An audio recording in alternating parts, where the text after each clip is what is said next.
All right, good morning, everybody. On behalf of holding MLAs accountable and all of our members, we would like to release a statement for our members of the Legislative Assembly here in Alberta. Dated February 11th, 2022. There have been reports of United Conservative Party MLAs telling their constituents that they do not have the authority to remove Jason Kenney as Premier, in a similar fashion to the way that Aaron O'Toole with the Conservative Party of Canada was just removed. The response we are seeing from our UCP MLAs is that there is no mechanism in place within the party to remove the Premier. We need to understand the key fact that there is a separation between party and caucus. First, there is the United Conservative Party that is covered under the Societies Act.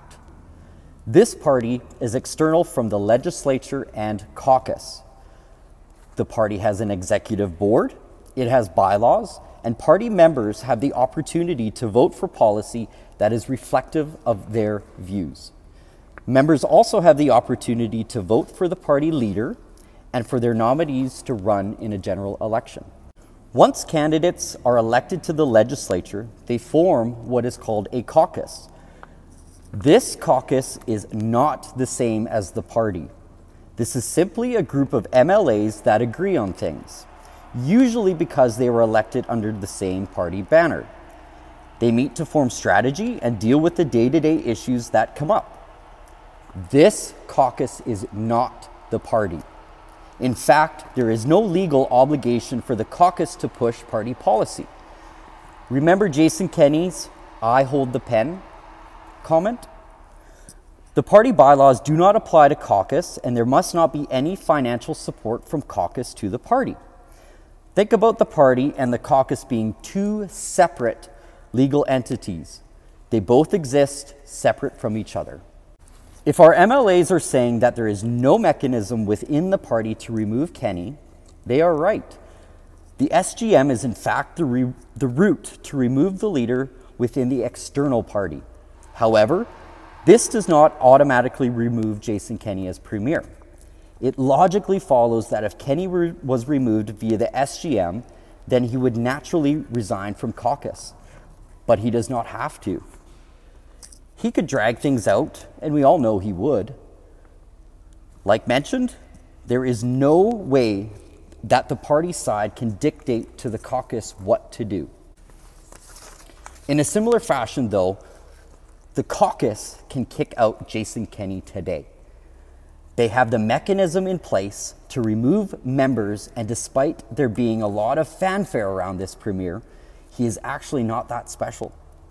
He is an individually elected member of the Legislative Assembly that is given the authority to be Premier because the legislature agrees he has that authority. All the UCP caucus needs to do is hold a meeting and call on the vote to remove Premier Jason Kenney from the caucus, and with the majority vote, he would be removed. The United Conservative Party caucus would then inform the Speaker of the legislature that he has been removed. And naturally, a newly selected MLA would become interim Premier. There are some additional things that would need to happen behind the scenes in this scenario, but that is essentially the Coles Notes. It is not hard, it is not difficult. All we need is for these MLAs to stand up and put their words into action. Let us remember that MLA Todd Loewen and MLA Drew Barnes were removed from the UCP caucus in the same way that I am speaking about. So the idea that there is no mechanism in the caucus is not truthful. There are additional ways that the Premier can be removed, but they are a little bit more of a Hail Mary.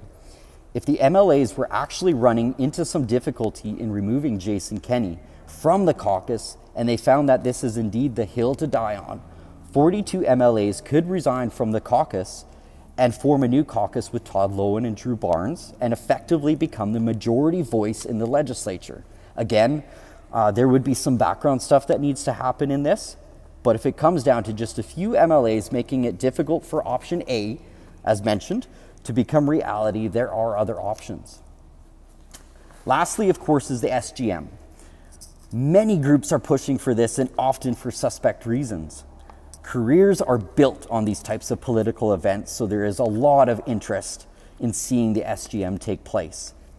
Most of these folks don't care what the result is, because their main goal is to get every piece of data that they can during the next 2 months, so they can advertise to you directly and for the next decade.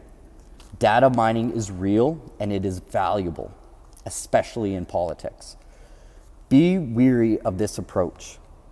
Don't sign petitions from any group running campaigns around this leadership, because they will be harvesting your data for political gain for years to come. With the SGM though, let us remind ourselves that the event is somewhat of a sham. It seems as though it has been set up to ensure the least amount of people show up as possible, as they have made sure it is difficult and expensive for the average person to participate. Make sure you review the SGM 2022 UCP website. With the SGM aside, and to sum this up, the MLAs have an immense amount of power that they are refusing to use. What is worse, some appear to be lying, misleading the public about their power. Perhaps they don't even realize what they are capable of. There is no reason that if the majority of the UCP MLAs want Jason Kenney removed, that they can't do it today or tomorrow. Their constituents seem to have spoken, and the majority of them have abandoned the UCP long ago. So leaving it up to the members is not the moral way to proceed for proper governance in our province. Our province needs immediate leadership and confidence for the people. Our MLAs need to act now. Thank you.